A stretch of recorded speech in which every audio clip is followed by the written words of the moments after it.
जय हिंद। आज हम लोग संविधान एक नज़र के तहत बात करने वाले हैं मौलिक अधिकार के बारे में। मौलिक अधिकार से पहले हम लोग पढ़ चुके हैं संविधान के जितने भी भाग होते हैं 22 भागों के बारे में, और हर एक भाग में हमने ये देखा था कि किस किस भाग में कौन से आर्टिकल यानी कौन से अनुच्छेद को दर्शाया गया है, उसका संबंध है, उसका मेंशन किया गया है। तो इसको पढ़ने के बाद आप लोगों का ये ऐसा डिमांड भी आया और मुझे भी ऐसा लगा कि चलो अब कम से कम हम लोग कंप्लीटली एक एक सेक्शन को पूरा करें, कवर करें, उसको देखना स्टार्ट करें। तो आज के इस पूरे टॉपिक में हम लोग बात करेंगे मौलिक अधिकार के बारे में। हर भारतीय नागरिक को अपना मौलिक अधिकार मिला हुआ है और इसका संबंध भाग 3 में है, जो आप पहले भाग में पढ़ चुके हैं। तो भाग 3 में मौलिक अधिकार का संबंध है और इसको अगर आप देखें तो आर्टिकल यानी अनुच्छेद 12 से लेकर के 35 तक मेंशन किया गया है। 12 से लेकर 35 तक, ध्यान रखिए इस बात को, ठीक है। तो आइए हम लोग आज बात करते हैं फंडामेंटल राइट यानी मौलिक अधिकार जो हर भारतीयों के पास है। और मुझे लगता है कि हर भारतीयों को, चाहे वो छात्र हों या ना हो, उन्हें अपने अधिकारों के बारे में पूरी तरह से मालूम होना चाहिए। उन्हें पता होना चाहिए कि संविधान ने आपको कौन कौन से अधिकार दे रखे हैं और किसका आपको उपयोग करना है। तो आइए शुरू करते हैं और देखते हैं आज के इस सेशन में मौलिक अधिकार, फंडामेंटल राइट के बारे में कुछ महत्वपूर्ण चीजें। तो सबसे पहली बात तो यह है कि मौलिक अधिकार हमारे पास हमारे भारतीय संविधान में पहले 7 थी, लेकिन बाद में 44वां संशोधन के तहत अनुच्छेद 31, जिसे संपत्ति का अधिकार कहा गया है ना, या संपत्ति का अधिकार उसमें मेंशन था, मौलिक अधिकार को उसे हटा करके 300 के क में रख दिया गया है, जो अब लीगल राइट है और 300 के क में उसका मेंशन किया हुआ है। तो अब हमारे पास 6 मौलिक अधिकार हैं और 6 मौलिक अधिकार को बहुत ही बारीकी समझिएगा आप लोग।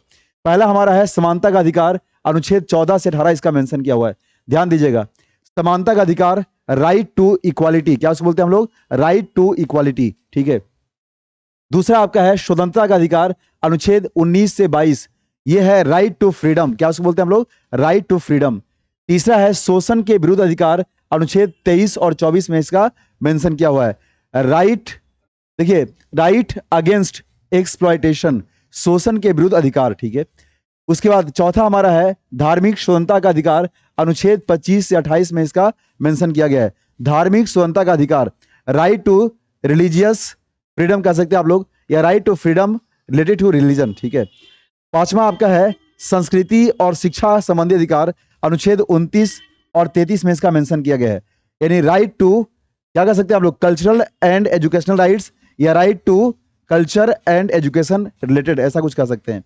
उसके बाद हमारा है संवैधानिक उपचारों का अधिकार, अनुच्छेद 32 में है। जैसा कि मैंने पहले ही बता दिया है, अनुच्छेद 31 जो संपत्ति का अधिकार पहले मेंशन हुआ करता था, बाद में इसे संशोधन करके हटा दिया गया और अब यहां से आर्टिकल 31 हट गया है, ठीक है। इसलिए 30 के बाद यहाँ 32 देखने को मिल रहा है आपको।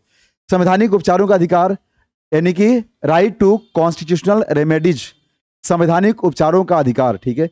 तो ये हमारे पास 6 अधिकार हैं। फिर से मैं एक बार रिपीट करता हूं, मेरे साथ साथ आप लोग घर पे जहां बैठ के पढ़ रहे हैं बोलिएगा आप लोग। समानता का अधिकार, बोलिए फटाफट, समानता का अधिकार अनुच्छेद 14 से 18। दूसरा है स्वतंत्रता का अधिकार, अनुच्छेद 19 से 22। तीसरा है शोषण के विरुद्ध अधिकार, अनुच्छेद 23-24। धार्मिक स्वतंत्रता का अधिकार, अनुच्छेद 25-28। संस्कृति और शिक्षा संबंधी अधिकार, अनुच्छेद 29 और 30, यानी 29-30 के बीच में है। संवैधानिक उपचारों का अधिकार, यह अनुच्छेद 32 में दर्शाया गया है। आइए अब इसको हम लोग एक एक करके डिटेल से समझते हैं और देखने की कोशिश करते हैं। सबसे पहले हम लोग देखते हैं समानता का अधिकार, राइट टू इक्वालिटी। समानता का अधिकार यानी राइट टू इक्वालिटी, जिसका संबंध अनुच्छेद 14 से 18 के बीच में है। तो 14 से 18 के बीच में एक एक आर्टिकल को हम लोग, एक एक अनुच्छेद को बहुत ही बारीकी से और ध्यान से समझने की कोशिश करते हैं। पहला हमारा है अनुच्छेद 14, जिसमें कहा गया है विधि के समक्ष समानता। अनुच्छेद 14 में क्या कहा गया है, विधि, विधि का मतलब कानून के समक्ष समानता, यानी कि इक्वालिटी बिफोर लॉ। कानून के नजर में हर एक व्यक्ति, भारतीय नागरिक क्या है, बराबर है, ऐसा अनुच्छेद 14 कहता है। अनुच्छेद 15 कहता है धर्म, मूल, वंश, लिंग और जन्म स्थान। ये सब आप लाइन ध्यान रखिएगा, धर्म, मूल, वंश, लिंग और जन्म स्थान के आधार पर आप किसी से विभेद नहीं कर सकते। अगर ऐसा करेंगे तो ये हमारे संविधान में क्या है, प्रतिषेध कर दिया गया है, प्रतिबंध लगा दिया गया है। क्या बोल रहे हैं, मैं ध्यान सुनिएगा। पहला कह रहा है आपका अनुच्छेद 14 में कि कानून के नजर में सब लोग बराबर है। दूसरा कह रहा है कि आप किसी भी व्यक्ति से धर्म, लिंग, उसके जन्म स्थान, उसका जो प्लेस ऑफ ओरिजिन, इसको जन्म स्थान बोलते हैं हम लोग, है ना, इन सब के आधार पे कभी भी उसके साथ भेदभाव आप नहीं कर सकते। अगर ऐसा करेंगे तो संविधान में इसके लिए सजा का भी प्रावधान है। संविधान का मतलब धारा के तहत, जैसे आप जानते हैं न्यायालय में, ठीक है। चलिए, तो ये ध्यान रखिए आप लोग। अनुच्छेद 16 में आपका है अवसर की समानता, यानी लोक नियोजन। जो आप लोग जॉब ज्वाइन करते हैं, पब्लिक है ना, सर्विस ज्वाइन करते हैं, आप लोग कोई भी नौकरी ज्वाइन करते हैं, गवर्नमेंट सर्विसेज, तो यहाँ पर लोक नियोजन में अवसर की समानता, सभी को बराबर अवसर देने का प्रावधान किया गया है, जैसा अनुच्छेद 16 कहता है। अनुच्छेद 17 जो है, इसमें अस्पृश्यता का अंत किया गया है, जिसे आप बोलते हैं छुआछूत का अंत, यानी abolition of untouchability, abolition of untouchability. अनुच्छेद 18 है उपाधियों का अंत, यानी टाइटल्स जो पहले मिलते थे, जैसे नाइटहुड की उपाधि मिलता था, तो इस तरह के जितने भी टाइटल्स हैं उन सब को अंत कर दिया गया है। लेकिन मिलिट्री में अगर आप हैं, यानी सैनिक, और एकेडमिक यानी शिक्षा से जुड़े हुए अगर हैं, तो आप इस टाइटल को लगा सकते हैं, रख सकते हैं। तो ये दोनों एक्सेप्शन में है, ध्यान रखिएगा, अपवाद में ये दोनों है, ठीक है। उपाधियों का अंत, एक बार आइए हम समानता का अधिकार को फिर से एक बार वन बाय वन पढ़ते हैं। मेरे साथ आप लोग फिर से रिपीट करिएगा ताकि आपको चीजें याद हो जाए। अनुच्छेद 14 कहता है विधि के समक्ष समानता। अनुच्छेद 15 कहता है धर्म, मूल, वंश, लिंग और जन्म स्थान के आधार पर किसी के साथ भेदभाव नहीं कर सकते आप। 16 कहता है अवसर की समानता। 17 कहता है अस्पृश्यता का अंत, यानी एबोलिशन ऑफ अनटचेबिलिटी। अनुच्छेद 18 कहता है उपाधियों का अंत, एबोलिशन ऑफ टाइटल्स, ठीक है। तो उम्मीद है कि आपको ये पहला जो आपका अधिकार है, समानता का अधिकार, जिसके अंतर्गत 14 से 18 तक मेंशन किया गया है, आपको याद हो गया होगा। आगे बढ़ते हैं और हम लोग देखते हैं अनुच्छेद दूसरा हमारा जो अधिकार है स्वतंत्रता का अधिकार, जो अनुच्छेद 19 से 22 में दिया गया है, राइट टू फ्रीडम। इसमें क्या है, आइए इसको भी बारीकी से ध्यान से समझने की कोशिश करते हैं। अनुच्छेद 19 कहता है आपका फ्रीडम ऑफ प्रेस, यानी आपको बोलने की आजादी दी गई है। 19 से 22 में कह रहा है स्वतंत्रता का अधिकार, राइट टू फ्रीडम, जिसमें पहला ही आपको कहा गया है कि आपको बोलने की आजादी है, यानी फ्रीडम ऑफ प्रेस। अच्छा, अगर कई बार ज्यादा डीप में सवाल पूछेगा तो ये कई बार अनुच्छेद 19 के 1 के ए सेक्शन में इसको मेंशन किया गया है, ध्यान रखिएगा। इसके तहत अनुच्छेद 19 जो है, ये 6 और अधिकारों का संरक्षण प्रदान करता है। आपके पास 6 और अधिकार हैं, वो क्या है, एक एक अधिकार को बहुत ध्यान समझिएगा। सबसे पहला है वाक एवं अभिव्यक्ति, आपको बोलने का यानी एक्सप्रेस करने का, कुछ भी कहने का आपके पास अधिकार है। दूसरा, सम्मेलन करने का या सभा करने का आपके पास अधिकार है। तीसरा, संघ बना सकते हैं आप, है ना, कोई भी एसोसिएशन बना सकते हैं। चौथा, भारत में कहीं भी आप संचलन कर सकते हैं। 2019 के पहले जब ये धारा 370 नहीं हटाया गया था, तब आप जम्मू कश्मीर को रखते थे अपवाद में। अब भारत के कन्याकुमारी से लेके जम्मू एंड कश्मीर तक कहीं भी आप संचलन कर सकते हैं, घूम सकते हैं। उसके बाद कह रहा है निवास, आप भारत के किसी भी कोने में जाकर के अपना निवास स्थान बना सकते हैं। और वृत्ति का मतलब होता है व्यवसाय, यानी कि आप वहां पर अपनी प्रोफेशन, अपना जो व्यवसाय है वो भी एस्टैब्लिश कर सकते हैं, स्थापित कर सकते हैं।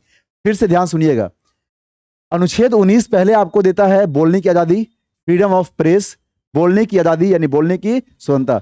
उसी में 6 और अधिकारों का क्या किया गया है, 6 और अधिकारों का संरक्षण दिया गया है, जिसके तहत फिर समझिएगा, पहले आपका है वाक एवं अभिव्यक्ति की स्वतंत्रता। दूसरा आपका है सम्मेलन करने का, सभा करने का। तीसरा है संघ बनाने का। चौथा है संचलन करने का। पांचवा है निवास, आवास, है ना। और छठा आपका है वृत्ति यानी कि प्रोफेशन, यानी कि आप कोई भी व्यवसाय कर सकते हैं। ध्यान दीजिए, मैं फिर से बोल रहा हूं, पहला क्या था आपका, मेरे साथ बोलिए फटाफट। फर्स्ट में क्या था, फर्स्ट में बोलने। सेकंड क्या था, सभा या सम्मेलन करने। तीसरा क्या था, जल्दी बताइए। तीसरा संघ बनाने का, एक एक बात ध्यान रखिएगा। चौथा संचलन करने का, संचलन, संचलन मतलब कहीं भी घूम सकते हैं आप। पांचवा निवास स्थान, और छठा व्यवसाय करने का। यानी पहले आप जो मन है बोलिए, लेकिन ध्यान रहे। दूसरा सभा सम्मेलन कर सकते हैं, संघ बना सकते हैं, संचलन कर सकते हैं, निवास स्थान, और उसके बाद आप अपना व्यवसाय कर सकते हैं। ये 6 अधिकार का संरक्षण दिया गया है अनुच्छेद 19 में। उम्मीद करते हैं कि आपको ये चीजें मेरे साथ साथ याद होते जा रहा है आपको, ठीक है। चलिए, अनुच्छेद 20 जो कहता है अपराधों के लिए दोष सिद्धि के संबंध में संरक्षण, यानी कि अगर मान लेते हैं कि जब तक आपको दोषी साबित नहीं कर दिया गया, तब तक न्यायालय आपको संरक्षण प्रदान करती है। इसका संबंध अनुच्छेद 20 में कहता है। तो अपराधों के लिए दोष सिद्धि के संबंध में संरक्षण।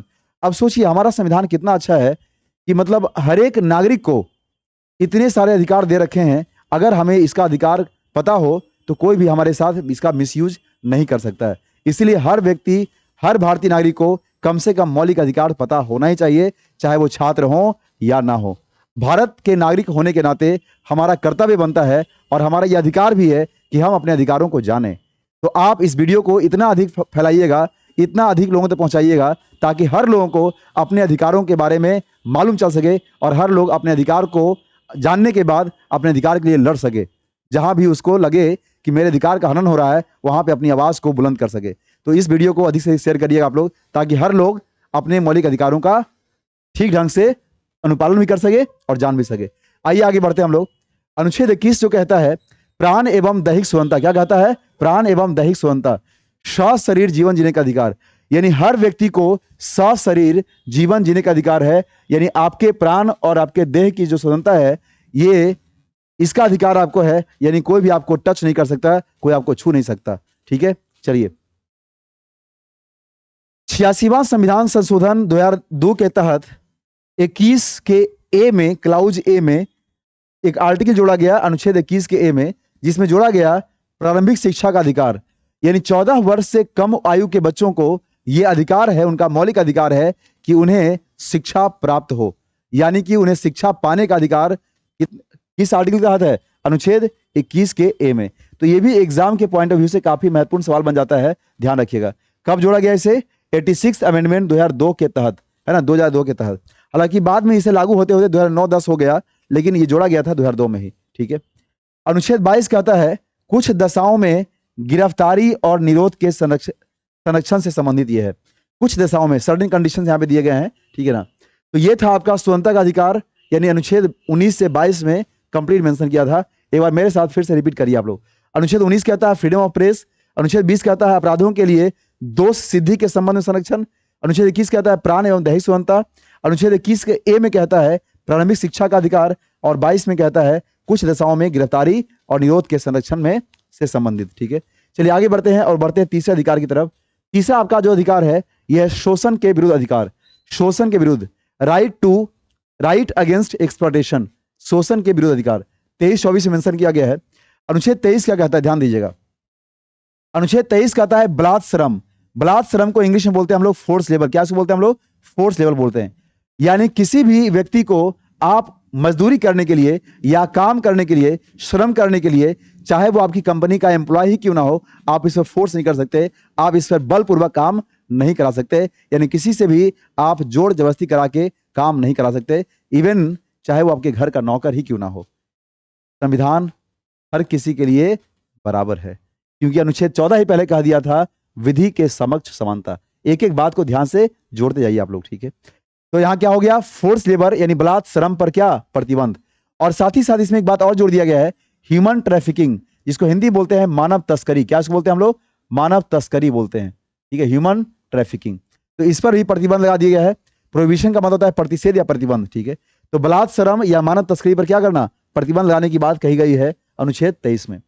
अनुच्छेद 24 जो है ये कहता है कारखानों में बच्चों के नियोजन पर प्रतिबंध। और कौन बच्चे भाई? तो जिनकी उम्र 14 वर्ष से क्या है? 14 वर्ष से कम। तो 14 वर्ष के कम आयु के बच्चों को आप कारखानों पर काम में नहीं लगा सकते। ठीक है ना। तो ये इसका जो मेंशन है ये अनुच्छेद 24 में है। तो यही था आपका शोषण के विरुद्ध अधिकार।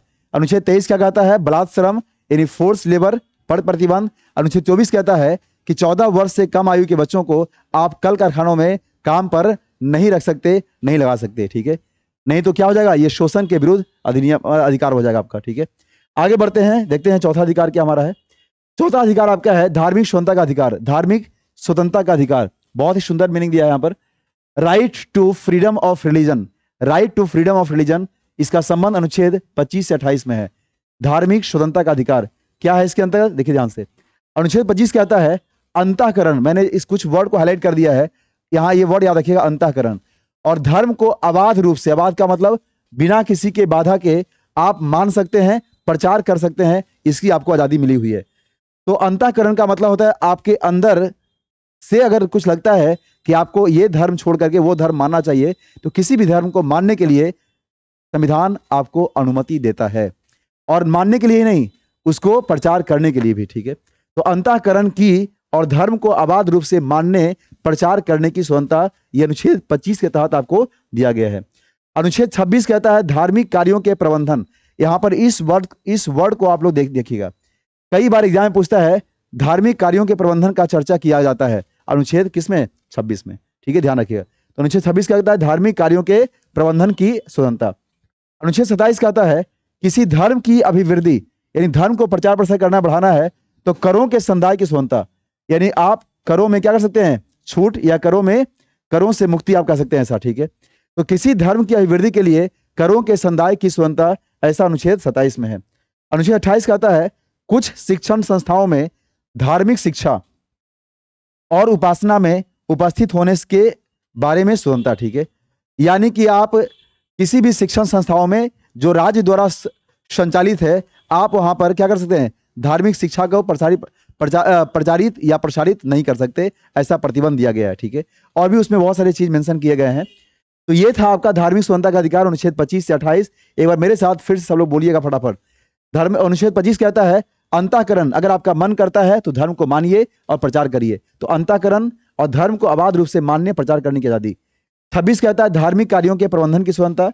27 कहता है धर्म की अभिवृद्धि के लिए करों के संदाय, यहाँ पे ये वर्ड याद रखिएगा, करों के संदाय।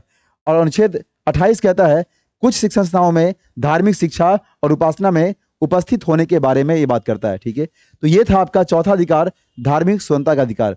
उम्मीद है कि आपको ये चीजें, हर चीज मेरे साथ साथ ही याद हो रहा होगा।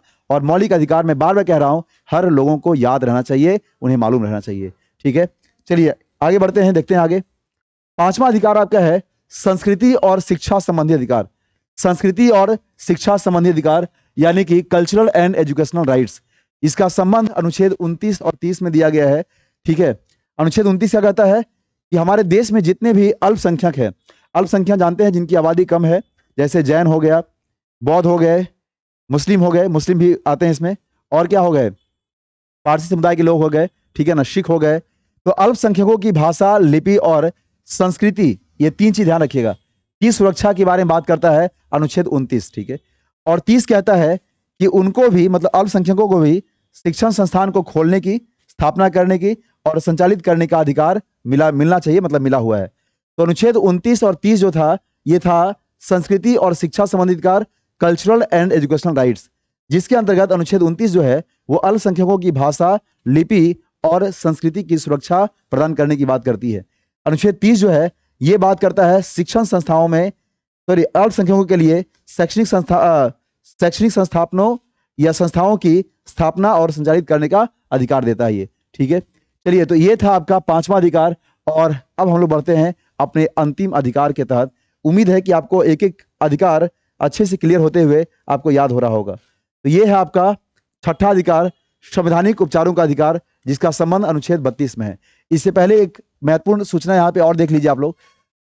अनुच्छेद 31 यानी आर्टिकल 31 जो है, जो पहले संपत्ति का अधिकार था, इसे 44वां संविधान संशोधन 1978 के तहत हटा दिया गया और जोड़ दिया गया अनुच्छेद 300 के ए में, जो भाग 12 में मेंशन किया गया है। भाग 12 आप जानते हैं, इसका संबंध वित्त से है, संपत्ति से है, संविदा से है और बाद से है। ठीक है ना, तो यही आपका अनुच्छेद 300 के क में, पहले ये था संपत्ति का अधिकार यानी मौलिक अधिकार था, और अब बन गया है ये लीगल अधिकार, लीगल राइट यानी कानूनी अधिकार। तो कई बार सवाल पूछता है संपत्ति का अधिकार है डैश, मौलिक अधिकार है, संवैधानिक अधिकार है, कानूनी अधिकार है। तो ऐसा आप जो भी आंसर करना है, तो मौलिक अधिकार तो नहीं है भाई, ये क्या है, कानूनी अधिकार है, लीगल राइट है। ठीक है, चलिए, तो ध्यान रखिएगा, ये बहुत ही इंपॉर्टेंट सूचना है ना। संवैधानिक उपचारों का अधिकार आपका छठा और अंतिम अधिकार है, जिसका संबंध अनुच्छेद 32 में है। बाबा साहब अम्बेडकर ने, जिन्हें संविधान के जनक के रूप में माना जाता है, उन्होंने इसे संविधान की आत्मा कही थी। क्या कही थी? उन्होंने कहा था कि अनुच्छेद 32 जो है ये क्या है भाई, संविधान की आत्मा है। इसे उन्होंने क्या कहा था, संविधान की आत्मा। तो सवाल पूछेगा एग्जाम में, संविधान की आत्मा कहा जाता है, संविधान की आत्मा कहा जाता है, किसे कहा जाता है, अनुच्छेद 32 को। और इसके तहत 5 रीट जारी किए जाते हैं। 5 रीट का मतलब होता है याचिका, है ना। और इस याचिका को आप उच्चतम न्यायालय यानी सर्वोच्च न्यायालय में दायर कर सकते हैं, यानी वहां पर इसको ले जा सकते हैं। तो इसके बारे में हम लोग चर्चा बाद में करेंगे, केवल आप नाम केवल सुन लीजिए।